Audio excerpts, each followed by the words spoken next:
Hey guys, so we're on the new DLC. There's a whole bunch of new stuff with the new civs. I've finished playing the campaigns, and now I've been playing around with the new civs. I've been playing around with Japan. Japan, I've got the most, I guess you'd say, practice with is with Japan, and I've just barely touched Byzantines, and I countered a little bit against Zushi, but today there was a tournament, a single faction tournament on Turin's Discord, and so we hopped in. And this match we're playing as Mongols, and we're playing against John the Arc. And I thought this would be a good tournament, just not only to win with, to like play to win with my main faction, which is Mongols, but it'll also help kind of gauge where the Mongols are at against like some of these new civs. So the map is Dry Arabia. A little bit of a rough start for us. This is on the Sahara biome, which is really cool. I do kind of like it because it makes seeing like your opponents a little bit easier without that gray background in the back. And it's interesting.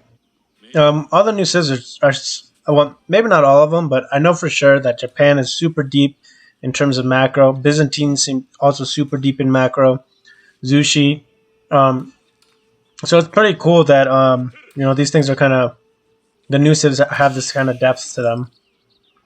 John d'Arc is mining gold.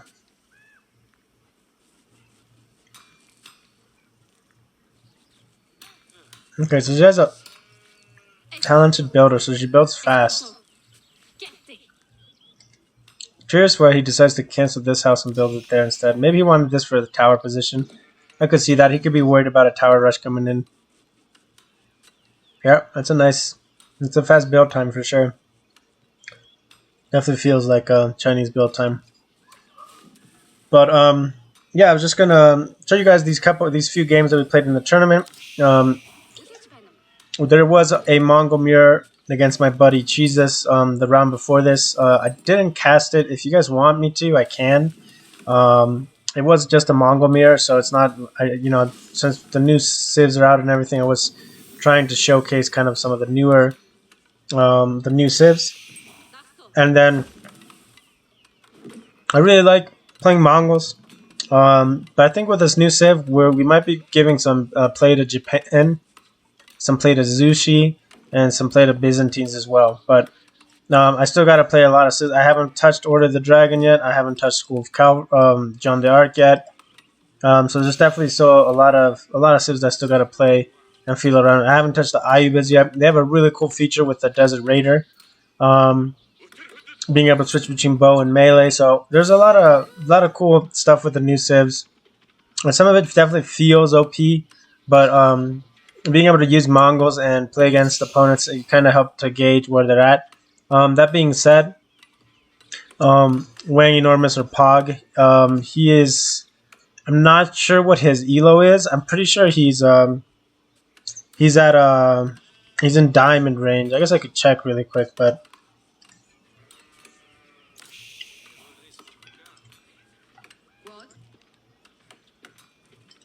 I can look real quick what he was for last season. So last season he was at 1251 elo. So that's like high plat diamond is where he's at in terms of elo. So a big thing too is when there's that big elo difference as well. That definitely affects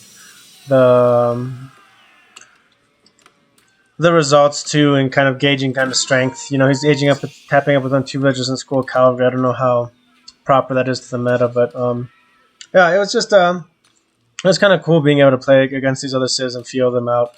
And I did want to link you guys to Turin's video and his stream. He has really great content, and he's going to start streaming a bunch of stuff for Age of Empires. So if you guys get a chance to check him out, it's definitely worth it. So if we go to this game, back to the game a little bit, we're just doing our fast H2 into Mangadai to start getting early raids in. Our Khan is over here harassing. And then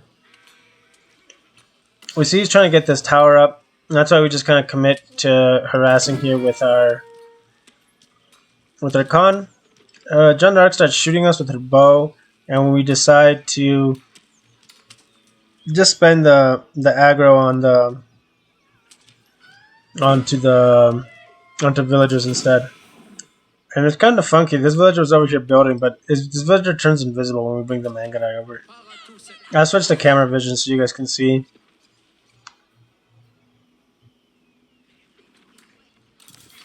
She does start chasing me. And I'm not too worried about it.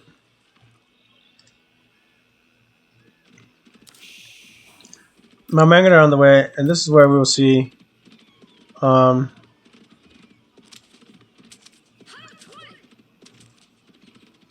wow. That woodline just barely covered him. So not getting this kill here was actually really big, because if we had gotten that kill, that wall doesn't finish. We have an in and out here, and we're able to get a nice access here for these other Mangadai to help shut down this tower. So losing that was pretty unfortunate. Behind this, the scout does find our villages rotating to deer. And we're just kind of in a weird spot. The plus side is that we have killed a villager. John the Arc doesn't have faster villager production, so it is 20 seconds. So it's not like playing against normal French where they've got a villager lead from the start and it's increasing. So, you know, your tempo versus John d'Arc is really more about controlling the hero unit, and it's not so much about suppressing their eco. You know, if they go 2TC or whatever, you know, that's just part of the thing, right? But you don't have to, like, worry too much about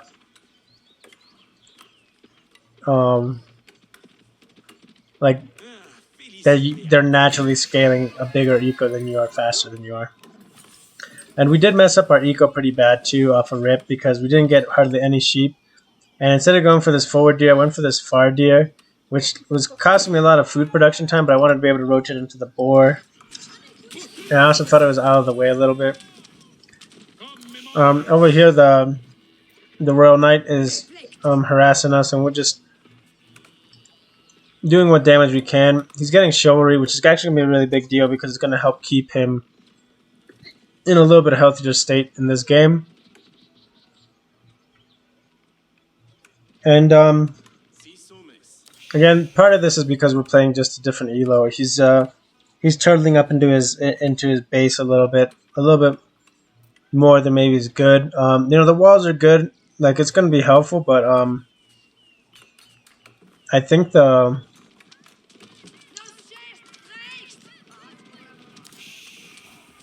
not having your army there to accompany is kind of a big deal.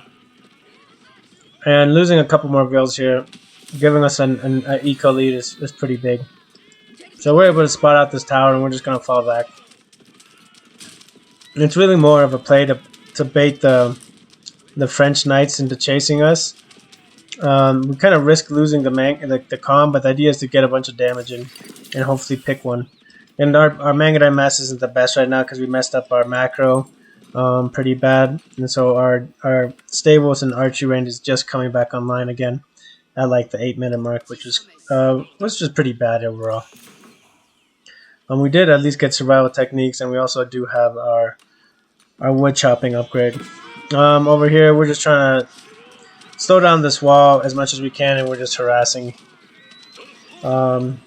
Yeah, he just has to chase us. He has to commit to chasing us, or keeping us away from his wall, right? Otherwise, we're just gonna stay here.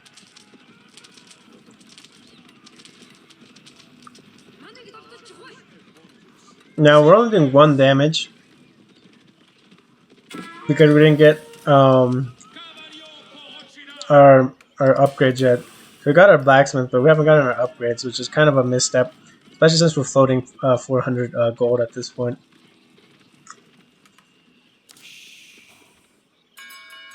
Now him going for +1 damage not having any archers up is probably kind of a misstep on his part. I mean, it'll make John Dark stronger, but really, for only one unit, upping the DPS isn't really a good move, I'd say. And he does misstep here. He leaves John out on our own, so now he's getting an upgrade for a unit that is dead. But big thing is we've killed a bunch of villagers here, which helps stabilize the fact that we messed up our macro early, so we had an idle TC time. Significant idle TC time. Now he's getting all of his eco upgrades, and we're getting a couple. We're starting to get our damage in as well.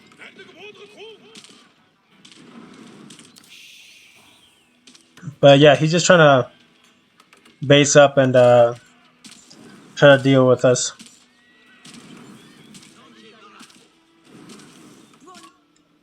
Over here, we're still on deer, but we're finishing that out. We're trying to get a tower on this side. We want to spread vision, and this tower really is to help set up a trade line.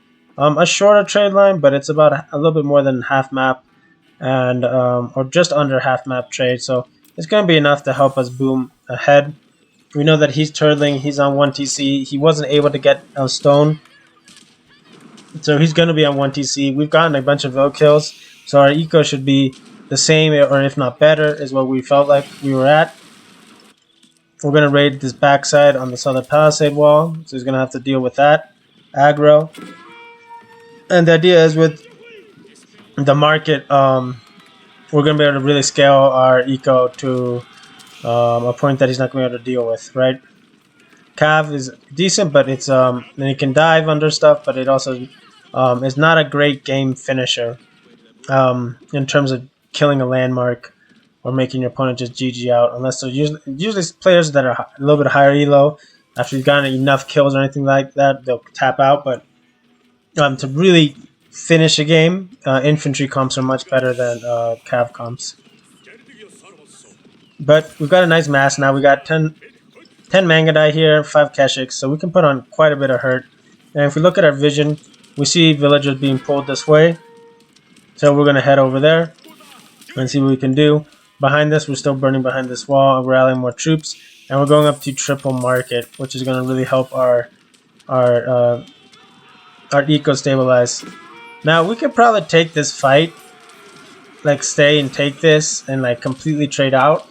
But again, it's pretty risky. He's got spearmen there, and we don't have a lot of Keshik here, so a lot of our army value right now is just in Mangadai. And they really are a bend but don't break unit. They're all about kiting and just getting enough damage in throughout over time. Trying to do it all in one go in a stand-up fight isn't really viable till like Imp or sometimes Castle, depending on the matchup, but typically in Imp is when you can start taking stand-up fights. Against Knights, that is.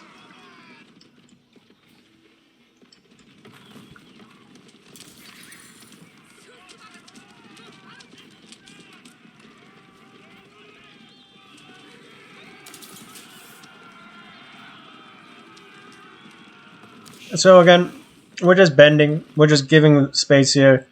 We're not too worried about it. Behind this, we're trying to get more vision with this one lone villager. Trade hasn't started yet, but we're set up for trade. And behind this, we're raiding his wood line from behind over here. He forgot to repair that wall. And while we do that, we've killed a couple of villagers and we're hitting the front. So our eco's pulling ahead, and traders are starting to go ahead. So there's a little bit of a gap that we have, and now it's going to really scale into a really big gap. We've moved on to boar. A couple of extra villagers on this board that were on deer but can't go to board, so we set them on the wood.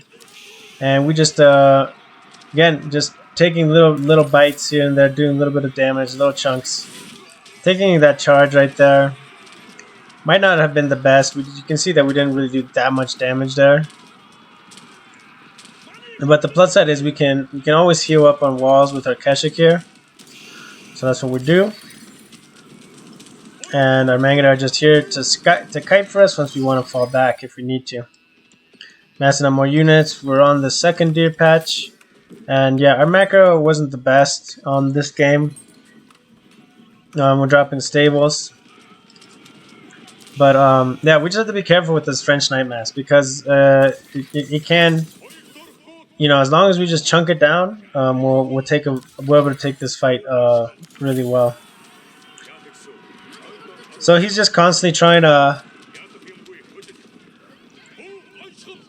catch us, and we're just trying to harass him. And while we're harassing, we're scaling behind this. Our trade hasn't really taken off yet. We only have 6 villagers on gold, which is barely enough to maintain production. So getting these extra traders in is going to take a minute, but once it starts coming in, they're going to really ramp it up for us. A little bit of a mess up there, dropping the attack speed arrow. I thought he might turn and engage us there, and he didn't, so we misjudge our enemy. We do drop a tower on this wall segment. And we do separate an army over here. We felt like around this time we should go around the back here again and go hit it. We had a bunch of horsemen sitting around, so that's what we decided to pull, is a bunch of those horsemen. We've switched to horsemen because the gold we're trying to use on traders until our trade gets going again. So that's another thing. Don't be afraid to make horsemen instead of Keshik. They're great. They're basically just screens. They're a front line for your Mangadai, really, is all they are. So it doesn't matter too much. So we're trying to push forward here while we're pushing over here on his backside. So he is distracted right now because of this, and we do decide to take this fight a little bit, engage a little bit, let him take a little bit of value here in this fight because we have horsemen in the back that picked a villager. He sees this, I think. His guild hall is almost done, so he's just going to commit to the build. We do pill our horsemen over to deal with this, and we're just going to do our best to take frontal attack here. He's tapping up before us, so he's invested into that instead of units. So our army should be able to take this fairly convincingly. Even though we could just dive all in here, again, it's always better to kite with your Mangadai. Their best value is going to be coming from that. Now he's up to castle, and he's going to be getting his castle techs. So we're looking to go imp behind this, or sorry, imp castle behind this. We've killed a couple villagers. Again, eco lead is now pulling ahead significantly. We split off our main army, a small section, to go raid this front line. We know that there was walls over here. Strong possibility. There's a boar over here. There's a gold over here. He's got villagers over here. If we look at the map, that's actually what's happening. He's got 10 vills over here. Looks like they were on gold, but now they're rotating onto boar. So little things like that, making sure you're hitting from various angles. While we're tapping up with the curl tie here, maybe a little bit of an undercommit in terms of our army here. He's able to finish out this wall during this period that we're not committing to a push, or gets close to finishing it out, right? So if we're a little bit later on this aggro, he finishes that wall, which definitely would have it changes the tempo of the match significantly, especially with our Mangadai. His archers would always outrange us, so we wouldn't be able to do anything. Committing for the tower over here, not a bad move, though I feel like maybe pulling a couple of villagers to repair at the same time would have been better. So we're starting to lose villagers here. We're moving our curl tie up. We really need superior mobility. Trade is up to 11, so again, this hasn't really taken off as much as we'd like. We've been investing still a lot of gold into aging up and into unit upgrades. So, not the best of situations, but we do kill all but 5 of these villagers. We're able to take this position, and now he's just super locked into his base. He tried to rebuild these walls. This arrow slit tower or outpost is able to take care of that. We're going to pull these units up to deal with this tower. And Kurota is going to drop. We're just waiting for our veteran Mangadai upgrade, which comes through now. And we really need to start getting some more blacksmith upgrades. Some +2s would be really good. But the big thing is we got a lot of stables now. We've dropped a couple of ranges to help balance it out. But the idea with the stables is like he has to to stop our Mangudai, he has to make an Archer Mass. If he doesn't make an Archer Mass, he just loses because we'll just be able to out DPS him and not take fights, right? We can just kite him forever and take favorable engagements. So he has to make...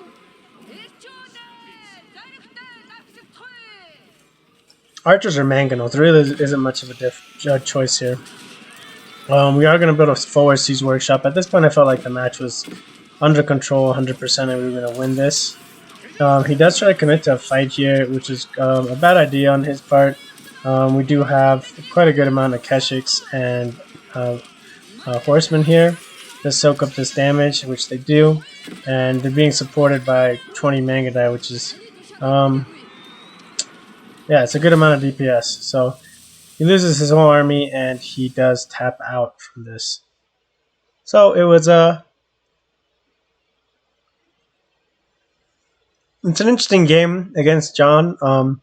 I think she seems really strong. I've definitely played other games, like some team games, where she seemed really strong. So I think it's definitely a matter of how the game goes. So thanks for watching, guys, and I'll see you in the next one.